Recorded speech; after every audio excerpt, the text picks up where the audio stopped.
नमस्कार मित्रों, एक बार फिर से आप सभी का स्वागत है हमारे इस चैनल में। आज की इस वीडियो में हम सभी लोग टीजीटी पीजीटी चित्रकला की तैयारी के लिए प्रैक्टिस सेट हल करेंगे। आज के इस प्रैक्टिस सेट में आपको पूरे 50 प्रश्न मिलेंगे जो कि आपके एग्जाम के लिए लाभदायक सिद्ध हो सकते हैं।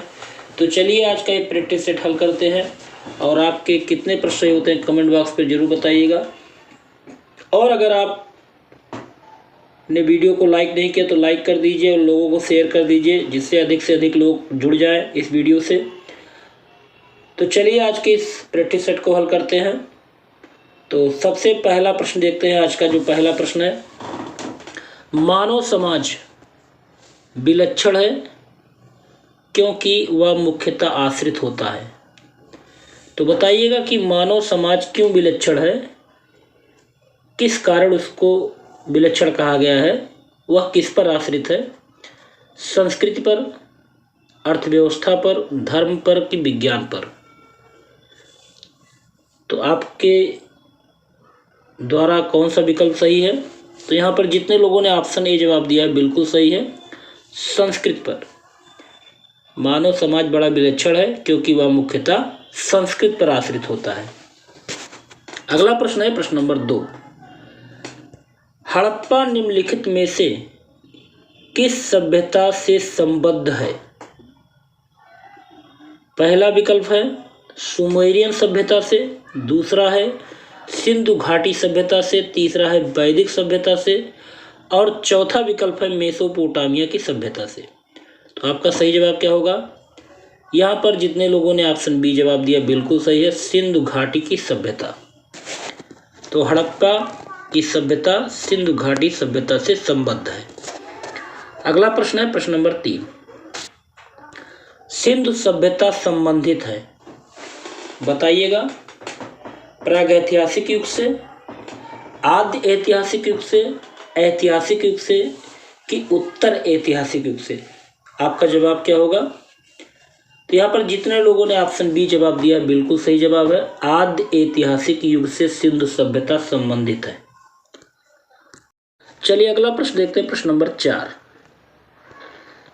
सिंधु सभ्यता या सिंधु घाटी की सभ्यता जो है वो गैर आर्य थी क्योंकि 4 विकल्प दिया गया है। वह नगरीय सभ्यता थी, कि उसकी अपनी लिपि थी,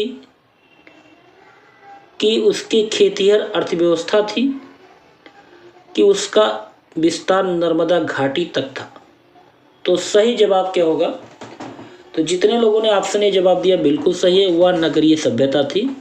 तो सिंधु घाटी की सभ्यता गैर आर्य थी क्योंकि वह नगरीय सभ्यता थी। चलिए अगला प्रश्न है प्रश्न नंबर 5, सिंधु घाटी सभ्यता को आर्यों से पूर्व की रखे जाने का महत्वपूर्ण कारक क्या है? लिपि है कि नगर नियोजन है कि तांबा है कि मृदभांड है? तो बताइएगा कि सिंधु घाटी की सभ्यता को आर्यों से पूर्व रखे जाने का महत्वपूर्ण कारक क्या है? तो यहां सही जवाब होगा ऑप्शन डी, मृदभांड। तो सिंधु घाटी सभ्यता को आर्यों से पूर्व रखने जाने का जो मुख्य कारक है वो मृदभांड है। अगला प्रश्न है प्रश्न नंबर 5 के बाद 6, सिंधु घाटी संस्कृत वैदिक सभ्यता से भिन्न थी क्योंकि इसके पास विकसित शहरी जीवन की सुविधाएं थी, कि इसके पास चित्रलेखीय लिपि थी, कि इसके पास लोहे और रक्षा शस्त्रों के ज्ञान का अभाव था, उपयुक्त सभी। तो सही जवाब क्या होगा? यहाँ पर सही जवाब होगा ऑप्शन डी, उपयुक्त सभी। चलिए अगला प्रश्न देखते हैं प्रश्न नंबर 7, हड़प्पा संस्कृति की जानकारी का मुख्य स्रोत क्या है? हड़प्पा संस्कृति की जानकारी का मुख्य स्रोत बताइए। ऑप्शन ए शिलालेख है, ऑप्शन बी पक्की मिट्टी की मुहरों पर अंकित लेख है, ऑप्शन सी पुरातात्विक खुदाई है कि उपयुक्त सभी। तो आपका सही जवाब क्या होगा? तो यहाँ पे सही जवाब होगा ऑप्शन सी, पुरातात्विक खुदाई। तो हड़प्पा संस्कृति की जानकारी का मुख्य स्रोत है पुरातात्विक खुदाई। अगला प्रश्न देखते हैं, प्रश्न नंबर 8। निम्नलिखित में से कौन सा सिंधु घाटी की सभ्यता पर प्रकाश डालता है? तो कौन सा ऐसा कारक है जो सिंधु घाटी की सभ्यता पर प्रकाश डाल रहा है या डालता है? शिलालेख है, कि पुरातत्व संबंधी खुदाई है, कि बर्तनों की मोहरों पर लिखावट है, कि धार्मिक ग्रंथ है? तो सही जवाब क्या होगा? तो जितने लोगों ने ऑप्शन बी जवाब दिया बिल्कुल सही, पुरातत्व संबंधी खुदाई है जो कि सिंधु घाटी की सभ्यता पर प्रकाश डालता है। चलिए अगला प्रश्न देखते हैं, प्रश्न नंबर 9। सिंधु घाटी के निवासियों की सभ्यता को जानने का मूल स्रोत वहां पाई गई है मोहरे, बर्तन, जेवर, हथियार तथा औजार, मंदिर की लिपि। सही जवाब क्या होगा? तो जितने लोगों ने ऑप्शन बी जवाब दिया बिल्कुल सही, बर्तन, जेवर, हथियार और औजार ये सिंधु घाटी के निवासियों की जो सभ्यता को जानने का मूल स्रोत है। अगला प्रश्न देखते हैं, प्रश्न नंबर 10। प्रश्न नंबर 10 है, प्रयाग प्रशस्ति किसके सैन्य अभियान के बारे में जानकारी देती है? बताइएगा, प्रयाग प्रशस्ति किसके सैन्य अभियान के बारे में जानकारी देती है? चंद्रगुप्त प्रथम के, समुद्रगुप्त के, कि चंद्रगुप्त द्वितीय के, कुमारगुप्त के? सही जवाब क्या होगा? तो जितने लोगों ने ऑप्शन बी जवाब दिया बिल्कुल सही है। तो प्रयाग प्रशस्ति जो है वो समुद्रगुप्त के सैन्य अभियान के बारे में जानकारी देती है। अगला प्रश्न है, प्रश्न नंबर 11। दिल्ली की कुतुब-उल-इस्लाम मस्जिद, कुतुब-उल-इस्लाम मस्जिद के प्रांगण में उन्नत प्रसिद्ध लौह स्तंभ किसकी स्मृति में है? तो दिल्ली की कुतुब-उल-इस्लाम मस्जिद के प्रांगण में उन्नत प्रसिद्ध लौह स्तंभ किसकी स्मृति में बना हुआ है? 4 विकल्प दिया गया है। Option A Ashok, option B Chandra, option C Harsh और ऑप्शन डी अनंगपाल। तो सही विकल्प क्या होगा? यहाँ पे सही विकल्प है चंद्र। तो इसमें जो है चंद्र नामक राजा की उपलब्धियों का वर्णन मिलता है। तो ऑप्शन बी यहाँ पर सही होगा। अगला प्रश्न है, प्रश्न नंबर 12। निम्नलिखित नगरों में से किस एक के निकट पालीताड़ा मंदिर अवस्थित है? बताइएगा, निम्नलिखित जो नगर दिए गए हैं उनमें से एक के निकट पालीताड़ा मंदिर अवस्थित है। ऑप्शन ए भावनगर है, कि माउंट आबू, कि नासिक, कि उज्जैन? सही जवाब क्या होगा? तो जितने लोगों ने ऑप्शन ए जवाब दिया है भावनगर बिल्कुल सही है। तो भावनगर के निकट पालीताड़ा मंदिर अवस्थित है और जो ये मंदिर है वो पवित्र जैन मंदिर है और ये शत्रुंजय पहाड़ी पर स्थित है। शत्रुंजय पहाड़ी पर ये मंदिर स्थित है, पालीताड़ा मंदिर। चलिए अगला प्रश्न है, प्रश्न नंबर 13। एलिफेंटा की गुफाएं मुख्यतः निम्न धर्म के मतावलंबियों के उपयोग के लिए काटकर बनाई गई। पहला ऑप्शन है बौद्ध धर्म, दूसरा ऑप्शन है जैन धर्म, तीसरा ऑप्शन है शैव धर्म और चौथा ऑप्शन है वैष्णव धर्म। सही जवाब क्या होगा? तो यहाँ पे जितने लोगों ने ऑप्शन सी जवाब दिया है बिल्कुल सही जवाब है शैव धर्म। अगला प्रश्न है, प्रश्न नंबर 14। प्रश्न नंबर 14 है, एलिफेंटा के प्राचीन स्मारक हैं। पहला ऑप्शन है बौद्ध, दूसरा ऑप्शन है जैन, तीसरा ऑप्शन है शैव और चौथा ऑप्शन है वैष्णव। तो नीचे दिए गए कूट के आधार पर सही उत्तर का चयन करना है। पहला है 1, दूसरा है 2, तीसरा है 3 और चौथा है 1 और 3 दोनों, अर्थात 1 और 3 दोनों। तो कौन सा विकल्प सही होगा? तो यहाँ पर जितने लोगों ने ऑप्शन डी जवाब दिया है बिल्कुल सही है, 1 और 3 दोनों। 1 मतलब बौद्ध और 3 मतलब शैव। तो एलिफेंटा की प्राचीन स्मारक शैव धर्म से संबंधित है, लेकिन यहाँ पर 2 बौद्ध गुफाएं भी प्राप्त हुई हैं। तो इस कारण से यहाँ पे सही विकल्प होगा ऑप्शन डी। चलिए अगला प्रश्न है प्रश्न नंबर 15। एलिफेंटा के प्रसिद्ध शहर को काटकर बनाए गए मंदिरों का श्रेय किसको जाता है? चालुक्यों को, चोलों को, पल्लवों को कि राष्ट्रकूटों को? तो सही जवाब होगा यहाँ पर ऑप्शन डी, राष्ट्रकूटों को। तो एलिफेंटा के प्रसिद्ध शैल को काटकर बनाए गए मंदिरों का श्रेय जाता है राष्ट्रकूटों को। अगला प्रश्न है प्रश्न नंबर 16। निम्नलिखित में से कौन सा सुमेलित नहीं है? तो आपको क्या बताना है, कौन सा सुमेलित नहीं है? तो चलिए देखते हैं। कालिदास की रचना रघुवंश है, बिल्कुल सही है। भास की रचना स्वप्नोवास दत्तम है, ये भी सही है। हर्ष की रचना कादम्बरी है, लेकिन हर्ष की रचना रत्नावली है, लेकिन सुबंधु की रचना कादम्बरी नहीं है। तो ऑप्शन सी सही होगा। जितने लोगों ने ऑप्शन सी जवाब दिया बिल्कुल सही है। अगला प्रश्न है, हाँ, कादम्बरी किसकी रचना है? कमेंट बॉक्स में बताइए कादम्बरी के लेखक कौन है। चलिए अगला नंबर 18। बौद्ध ग्रंथ मिलिंद पन्हो किस हिंद यवन शासक पर प्रकाश डालता है? 4 विकल्प दिया गया है। डायोडोरस सेकंड कि डेमेट्रियस कि मिनेडन कि स्ट्रेटो प्रथम? तो यहाँ पे सही जवाब है ऑप्शन सी, मिनेंडर। तो बौद्ध ग्रंथ मिलिंद पन्हो जो है वो हिंद यवन शासक मिनेंडर के शासक पर प्रकाश डालता है।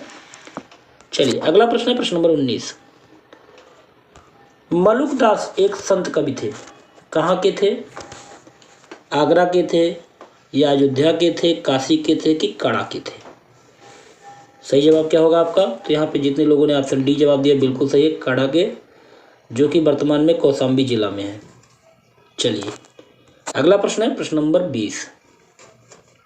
प्रश्न नंबर 20 यहाँ पर कथन और कारण दिया गया है।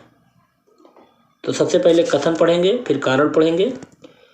कथन है, बाबर ने बाबरनामा तुर्की में लिखा है। कारण है, तुर्की मुगल दरबार की राजभाषा थी। तो ऊपर के दोनों वक्तव्यों के संदर्भ में बताइए कि कौन सा सही है। तो आप चारों विकल्प देख लीजिए, आपके अनुसार कौन सा विकल्प सही होगा। तो यहाँ पे सही विकल्प होगा ऑप्शन सी, ए सही है पर आर गलत है। ए सही है पर आर गलत है, मतलब बाबर ने बाबरनामा तुर्की में लिखा था, और जो कारण बताया जा रहा है कि तुर्की मुगल दरबार की राजभाषा थी, ये बिल्कुल गलत है। चलिए अगला प्रश्न है प्रश्न नंबर 21। तुजुक ए बाबरी किस भाषा में लिखा गया था? बताइएगा, तुजुक ए बाबरी किस भाषा में लिखा गया था? फारसी, अरबी, तुर्की की उर्दू? तो जितने लोगों ने ऑप्शन सी जवाब दिया बिल्कुल सही है, तुर्की भाषा में लिखा गया था तुजुक ए बाबरी। अगला प्रश्न है प्रश्न नंबर 22। दिल्ली के लाल किले में मोती मस्जिद का निर्माण किसने किया था? दिल्ली के लाल किले में मोती मस्जिद का निर्माण किसने किया था? अकबर ने, जहांगीर ने, शाहजहां ने कि औरंगजेब ने? तो बताइएगा सही जवाब क्या होगा। तो जितने लोगों ने ऑप्शन डी जवाब दिया बिल्कुल सही है, औरंगजेब ने। तो दिल्ली के लाल किले में मोती मस्जिद का जो निर्माण किया था औरंगजेब ने किया था। अगला प्रश्न है प्रश्न नंबर 23। मुगलों ने नवरोज का त्योहार किससे लिया था? पारसियों से कि यहूदियों से कि मंगोलों से कि तुर्कों से? सही जवाब क्या होगा? तो यहाँ पे सही जवाब होगा ऑप्शन ए, पारसियों से। तो नवरोज का त्यौहार मुगलों ने किससे प्राप्त किया था या धारण किया था? पारसियों से। अगला प्रश्न है, सूची 1 को सूची 2 से सुमेलित करना है। तो एक तरफ स्मारक है, दूसरी तरफ निर्माता है। तो चलिए देखते हैं कौन से स्मारक किसने बनवाए हैं। तो अलाई दरवाज़ा दिल्ली, तो दिल्ली का अलाई दरवाज़ा अलाउद्दीन खिलजी ने बनवाया है, बिल्कुल सही है। बुलंद दरवाज़ा फतेहपुर सीकरी अकबर ने बनवाया है। मोती मस्जिद आगरा में शाहजहां के द्वारा बनाया गया है, और मोती मस्जिद दिल्ली में औरंगजेब के द्वारा बनवाया गया है। तो इस तरह से 1 2 3 4, तो 1 2 3 4 आपका मिलान सही है। तो यहाँ पे विकल्प ए सही हो जाएगा। चलिए अगला प्रश्न देखते हैं प्रश्न नंबर 25। बनारस हिंदू विश्वविद्यालय का शिलान्यास निम्न में से किसने किया था? बताइएगा।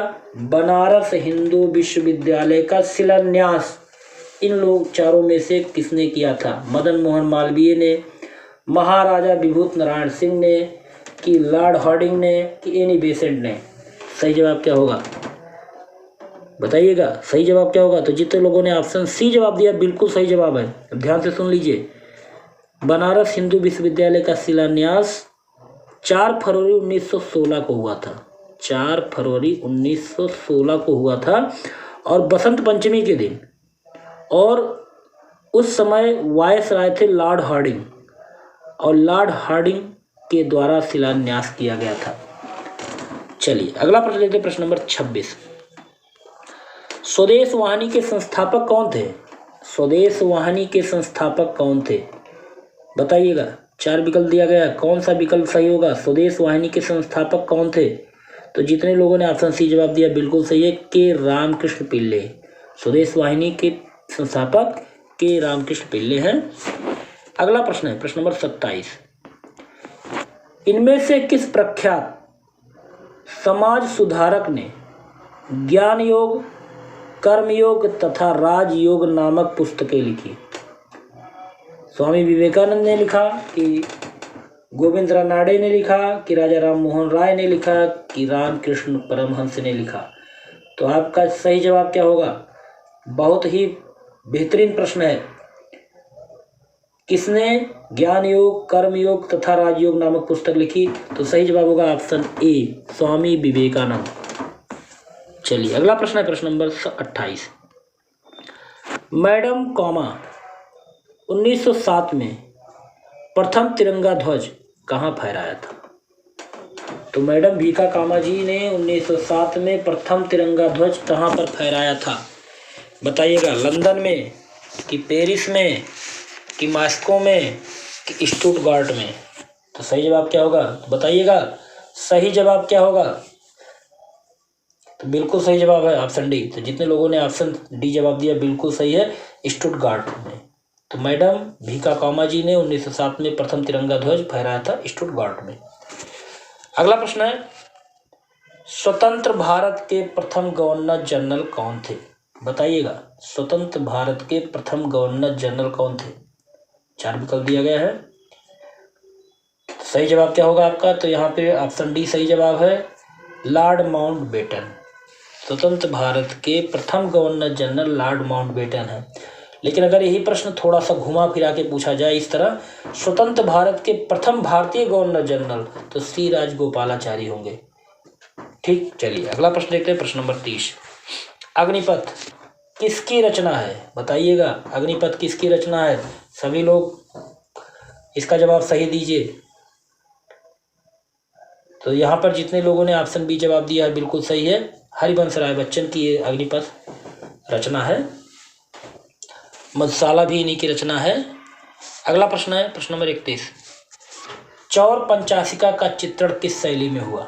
चौर पंचाशिका का चित्रण किस शैली में हुआ? राजस्थानी, जैन, पाल की तंजौर? सही विकल्प क्या होगा? तो यहाँ पे सही विकल्प होगा ऑप्शन ए, राजस्थानी। शैली की बात हो रही है। चलिए अगला प्रश्न देखते हैं। भगवान की लीलाओं से संबंधित किस भगवान के चित्र राजस्थानी कला में अधिक बने? राम के, कृष्ण के, शिव के, की देवी के? तो यहाँ पे जितने लोगों ने ऑप्शन बी जवाब दिया बिल्कुल सही, कृष्ण के। भगवान की लीलाओं से संबंधित भगवान श्री कृष्ण के चित्र राजस्थानी कला में अधिक बने। अगला प्रश्न है प्रश्न नंबर 33। परंपरागत लघुचित्र शैलियों का विषय नहीं है। परंपरागत लघुचित्र शैलियों का विषय नहीं है, सामाजिक नहीं है, कि साहित्यिक नहीं है, धार्मिक नहीं, कि अमूर्त नहीं है? तो जितने लोगों ने ऑप्शन डी जवाब दिया बिल्कुल सही है, अमूर्त नहीं है। तो परंपरागत लघुचित्र शैलियों का विषय अमूर्त नहीं है। चलिए अगला प्रश्न देखते हैं, प्रश्न नंबर 34। अलग अलग राजस्थानी चित्रों की पहचान का उत्तम साधन क्या है? कुर्ता है, आभूषण है, पगड़ी है, कि आँख है? बताइएगा सही जवाब क्या होगा? तो जितने लोगों ने ऑप्शन डी जवाब दिया बिल्कुल सही है, आँख। अलग अलग राजस्थानी चित्रों की पहचान का उत्तम साधन आँख है। अगला प्रश्न है प्रश्न नंबर 35। प्रसिद्ध कलाकृति द लास्ट सफर के चित्रकार कौन है? बताइएगा। Leonardo da Vinci, Michelangelo, Raphael Sanzio कि अल्बर्ट ड्यूरर? सही जवाब क्या होगा? तो यहाँ पे सही जवाब होगा option A, Leonardo da Vinci. चलिए अगला प्रश्न देखते हैं। अगला प्रश्न है द स्टूडियो का कलाकार कौन है? कुर्बे हैं कि पिकासो हैं कि डेविड हैं कि माने हैं? सही जवाब क्या होगा? तो यहाँ पे जितने लोगों ने ऑप्शन बी जवाब दिया बिल्कुल सही, पिकासो। तो द स्टूडियो का कलाकार पिकासो हैं और इन्होंने बनाया था 1955 में। 1955 में पिकासो ने इसको बनाया था। और इस तरह से अगर प्रश्न आ जाता है कि द पेंटर्स स्टूडियो तब एक कुर्बे का होता है। तो इसको ध्यान दीजिएगा, द पेंटर्स स्टूडियो किसकी रचना है? कुर्बे की है और द स्टूडियो पिकासो की है। चलिए अगला प्रश्न है प्रश्न नंबर 37। निम्न में से भारतीय अलंकरण की प्राचीन विशेषता कौन सी रही है? वर्ण है, रेखा है, लय है कि आकृति है? सही जवाब क्या होगा? यहाँ पे सही जवाब होगा ऑप्शन बी, रेखा। तो जितने लोगों ने ऑप्शन बी जवाब दिया है बिल्कुल सही जवाब है। चलिए अगला प्रश्न देखते हैं प्रश्न नंबर 38। किसने कहा था कि मैं जानता हूँ कि मैं कुछ नहीं जानता? तो बताइएगा किसने कहा था, किसका कथन है कि मैं जानता हूँ कि मैं कुछ नहीं जानता? तो यहाँ पे सही जवाब क्या होगा? 4 विकल्प है, चारों विकल्पों में से कौन सा सही जवाब है? यहाँ पे ऑप्शन ए जवाब सही है। जितने लोगों ने ऑप्शन ए जवाब दिया बिल्कुल सही, सुकरात। चलिए अगला प्रश्न है कश्मीर का शालीमार बाग बनवाया था, अर्थात कश्मीर का शालीमार बाग किसने बनवाया था? बाबर ने, हुमायूं ने, जहांगीर ने कि शाहजहां ने? आपका जवाब क्या होगा? तो यहाँ पर जितने लोगों ने ऑप्शन सी जवाब दिया बिल्कुल सही जवाब है। कश्मीर का शालीमार बाग जहांगीर के द्वारा बनवाया गया था। चलिए अगला प्रश्न देखते हैं प्रश्न नंबर 40। अगला प्रश्न है पुस्तक meaning of art. Meaning of art के लेखक कौन है? बताइएगा कि मीनिंग ऑफ आर्ट पुस्तक के लेखक कौन है? 4 विकल्प दिया गया है, सही विकल्प क्या होगा? तो जितने लोगों ने ऑप्शन सी जवाब दिया बिल्कुल सही है, हर्बर्ट रीड। तो पुस्तक मीनिंग ऑफ आर्ट के लेखक कौन है? Herbert read. चलिए अगला प्रश्न है प्रश्न नंबर 41। नंदलाल बोस का जन्म कहाँ पर हुआ था?